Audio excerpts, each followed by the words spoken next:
On the maxproud channel, and I never thought I'd do this, but here is a genuine Spirit 2 Steinberger headless bass.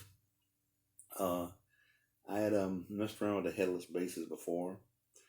I remember way back in the days of Steinberger, where this body part right here used to be polymer.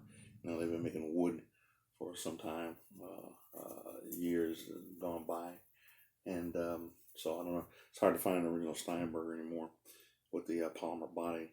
But yeah, you know, the whole idea was to, you know, take a lot of the space and mass out of the bass and just have this long neck here with no headstock. The tuners are at the bottom, and yeah, don't mind the cup. Yeah, and I've always been interested in one of these. Never bought one. Finally bought one and have one in my collections. How about that? I have a very good YouTube bass player friend by the name of Konstantin Islamov, who plays this regularly, I think, but he has the more contoured V type of triangular one opposed to mine, and he's very good at it. He plays it very well. And I want your input on this comment.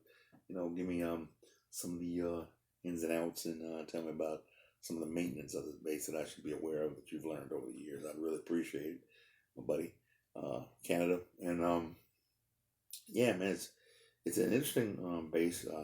You're not going to get any lighter than this bass and the regular you know, the bass out there. And these come with a volume and two tone knobs.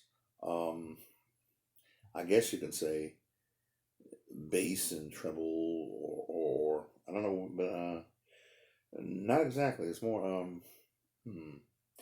it's more tone and bass, or tone and treble. I can't figure out, but it's a different sound. I like the sound. Now that's with the volume up and the middle tone all the way up, and I went back on the bottom tone here.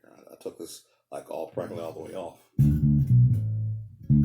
And right there gave me a good mixture of the right bass and the right treble tone that I liked. If I turn this up, you can even hear the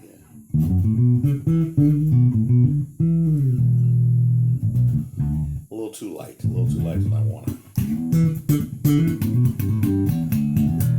Pretty nice slap tone though.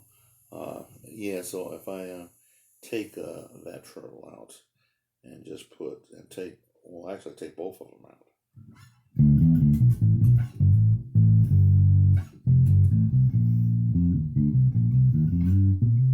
That's about the deepest basses you're gonna get. It's more baritone type of bass sound rather than a deep, you know, P bass tone. This is not a P bass tone, and not exactly a jazz tone. It's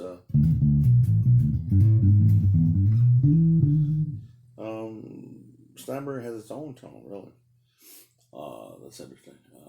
So it's in between that, the Fender and the P bass. And yeah, it looks very interesting. Doesn't take any space at all, does it? I'd like to hear your input on the. This came out back in. This design came out late 70s, maybe 78, 79. Don't quote me. I'm trying to remember back then. It was a long time ago. And when they first came out, of course, there was a big rush on them. You know, everybody wanted one. It was the latest thing. Now, I don't see too many of these as much as I saw like in the 80s. I saw a lot of these in the 80s. They kind of slacked off a little bit, but this, you know, people still play them. So yeah, I've never really gigged with one. I had a faux pas kind of copy of one. One time it was called the Kramer Duke years ago, and it wasn't as big as this, but I guess it was close enough. But it was okay. It wasn't, you know, it didn't have the round, you know, tuners. It had the little tuning pegs that, you know, it was copying the design of the, you know, the Steinberger, but wasn't very good. I don't know what happened to that bass. I threw it away.